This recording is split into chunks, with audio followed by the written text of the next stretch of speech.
Shloka number 28. येषां त्वन्तगतं पापं जनानां पुण्यकर्मणां ते द्वन्द्वमोहनिर्मुक्ता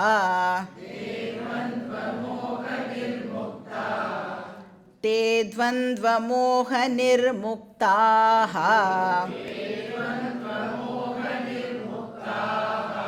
भजन्ते मां दृढव्रताः.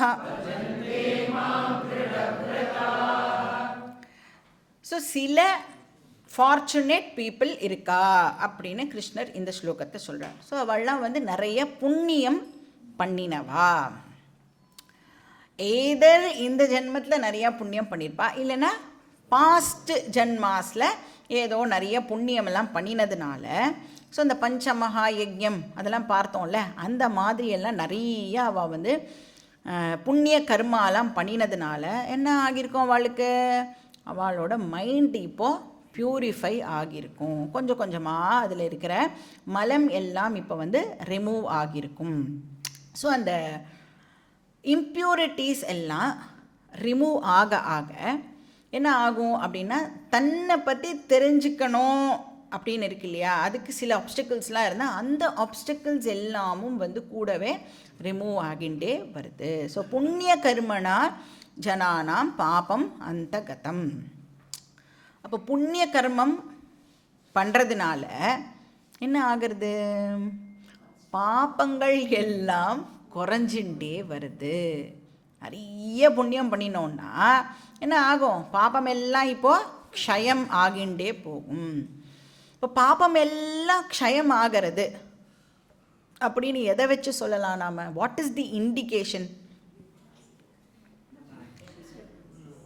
என்ன இண்டிகேஷன் அப்படின்னா, இந்த உலகமே எது பின்னாடியோ ஓடின்னு இருக்கும் பொழுது நாம் மட்டும் வேற ஒரு விஷயத்துக்கு வரோம்ல, நான் யார் அப்படின்னு தெரிஞ்சுக்கணும்னு வரோம்ல, இல்லைனா பகவான் யார் அப்படின்னு தெரிஞ்சுக்கணும்னு வரோம் இல்லையா. அந்த இன்ட்ரெஸ்ட் நமக்கு வந்துடுது அப்படின்னு சொன்னாலே நம்மளோட மைண்டு கொஞ்சம் கொஞ்சமாக ப்யூரிஃபை ஆக ஆரம்பிச்சிருக்கு அப்படின்னு நாம் அண்டர்ஸ்டாண்ட் பண்ணிக்கலாம். இதுதான் இண்டிகேஷன். ஸோ பாப்பம் குறைஞ்சாதான் இந்த மாதிரி ஒரு விஷயம் இருக்குங்கிறதே நம்ம காதுக்கு வரும். இந்த மாதிரி நாம் யோசிக்கவும் ஆரம்பிப்போம். நான் ஏன் இந்த விஷயங்களை சும்மா சும்மா அட்ஜஸ்ட் பண்ணிகிட்டே இருக்கேன், என்னோடய சந்தோஷத்துக்காக எதையோ ஒன்றத்தை மாற்றி மாற்றி நான் ஏன் பண்ணிட்டு இருக்கேன் அப்படிங்கிற குவெஸ்டனே எப்போ வரும் அப்படின்னா, புண்ணியம் நமக்கு நிறையா இருந்தால்தான் அந்த மாதிரி கேள்வியே நமக்கு வரும். அப்போ எவ்வளவோ மாற்றி பார்த்துட்டேன், எனக்கு ஹாப்பினஸ் வந்த பாடு இல்லையே, அப்போ திருப்பியும் நான் வேறு ஒரு விஷயம் பண்ணுறதுனால எனக்கு ஹாப்பினஸ் கிடச்சிடுமா, இல்லை இப்படியே தான் என்னோடய வாழ்க்கை கண்டினியூ ஆக போகிறதா, இந்த மாதிரி எல்லாம் நமக்கு குவெஸ்டன்ஸ் வந்தது அப்படின்னா அதெல்லாம் எதனோட இண்டிகேஷனாக பாபம் நமக்கு குறையிறது அப்படின்னு அர்த்தம். ஸோ பிறந்ததுலேருந்து நான் இதை தான் பண்ணுறேன், இன்னும் இதை தான் கண்டினியூ பண்ணுறேன், எனக்கு 70 வயசாச்சு, நான் அதையே தான் கண்டினியூ பண்ணின்னு இருக்கேன், இன்னும் நான் தேடுற அந்த ஹாப்பினஸ் எனக்கு கிடைக்கலையே, அந்த செக்யூரிட்டி எனக்கு கிடைக்கலையே அப்படின்னு நமக்கு தோணித்துன்னா நாம் ரைட் ட்ராக்கில் இருக்கோம் அப்படின்னு அர்த்தம். அந்த அன்ஹாப்பினஸ் எனக்கு கண்டினியூ ஆகிண்டே இருக்கே, ஏதோ நான் தப்பாக பண்ணுறேனா அப்படின்னு நமக்கு அந்த யோசனை வர ஆரம்பிக்கும். அப்போ என்ன புரிஞ்சுப்பான் அந்த பர்சன் அப்படின்னா, அர்த்த காமம் மட்டும் என்னுடைய கோல் கிடையாது, தர்ம மோட்சமும் நான் அதுலேயும் பிரவருத்தி பண்ணணும் அப்படின்னு அந்த பர்சனுக்கு ஒரு தாட் வரும். ஸோ பாப்பம் கொஞ்சம் கொஞ்சமாக குறைய குறைய இந்த என்கொயரி மோடு நமக்கு ஜாஸ்தி ஆகும். ஸோ பகவான் நம்மளுக்கு ஒரு டைரக்ஷனை காமிக்க ஆரம்பிப்பார். அதனால தான் சொன்னோம், நமக்கு நான் யாருன்னு தெரிஞ்சுக்கணுங்கிற தீவிர ஆசை இருந்ததுன்னா கண்டிப்பாக பகவான் நமக்குன்னு ஒரு டீச்சரை அனுப்பி வைப்பார். ஏன்னா பகவானோட வேலையே அதுதான். யாருக்கு இந்த மாதிரி இன்ட்ரெஸ்ட் இருக்குது அப்படின்னு பார்த்து அவளுக்கு ஏற்ற மாதிரியான ஒரு ரைட்டு டீச்சரை அனுப்பி வைக்கிறது தான் பகவானோட வேலை.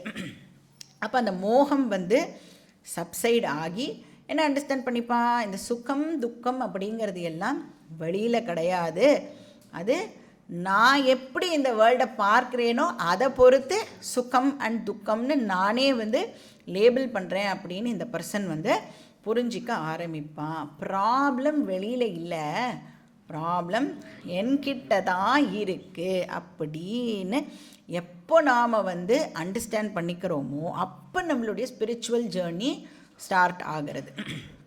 தே துவந்த்வ மோக நிர்முக்தாக பவதி. அப்போ அவளுக்கு வந்து என்ன ஏற்படுறது, நித்திய அனித்திய வஸ்து விவேகம் அந்த பர்சனுக்கு ஏற்படுறது. அது மூலமாக வைராகியம் கிடைக்கும். ஸோ அவள் வந்து இப்போது அந்த ப்ராப்ளம் என்ன அப்படிங்கிறத டயக்னாஸ் பண்ணுறதுக்கு ரெடி ஆவா. ஸோ என்ன ப்ராப்ளம், எதனால் நான் இப்போ கஷ்டப்பட்டுருக்கேன், ஏன் இந்த சுகம் துக்கம்னு மாறி மாறி இந்த விஷயங்கள்னால நான் வந்து அவஸ்தைப்பட்டுருக்கேன் அப்படின்னா எனக்கு அஜ்ஞானம் இருக்குது. இதுதான் வந்து ஃபண்டமெண்டல் ப்ராப்ளம். நான் வந்து நான் யாருன்னே தெரிஞ்சுக்காம இவ்வளோ நாள் என்னோடய வாழ்க்கையை நான் வந்து ஓட்டிட்டேன். என்னென்னலாமோ பண்ணி எனக்கு வந்து பீஸ், செக்யூரிட்டி, ஹாப்பினஸ் கிடைக்கும்னு நினச்சேன். ஆனால் எதுவும் ஒர்க் ஆகலை. மாம் பஜந்தே. ஆனால் இப்போ என்ன பண்ணுறாளாம் இந்த வைஸ் பீப்புள், யாருக்கு வந்து நித்திய அனித்திய வஸ்து விவேகம் இருக்கோ அவள் என்ன பண்ண ஆரம்பிக்கிறா, மாம் பஜந்தே, கிருஷ்ணரை வந்து இப்போது தெரிஞ்சுக்கணும்னு வர்ஷிப் பண்ண ஆரம்பிக்கிறாளாம். ஸோ பராப்பிரகிருத்தியை பற்றி தெரிஞ்சுக்கணும் அப்படின்னு இப்போது பகவானே வந்து பக்தி பண்ண ஆரம்பிக்கிறா. ஸோ இன்ஃபினிட் வேணும்னு அவள் தேட ஆரம்பிக்கிறா. ஸோ அதுக்கு பேர் தான் நிஷ்காம பக்தி. ஸோ இப்போ கன்ஃபியூஷனால் ஜென்ரலாக எல்லா மக்களும் எப்படி இருக்கான்னா சகாம பக்தர்களாக இருக்கா. ஒன்ஸ் அந்த திங்கிங் நமக்கு வந்த உடனே கொஞ்சம் கிளாரிட்டி கிடச்சிடுது அப்படின்னா அவளே என்னவா இப்போ ஆயிடுறா, நிஷ்காம பக்தர்களாக அந்த பர்சனே வந்து இப்போது ஆயிடுறா.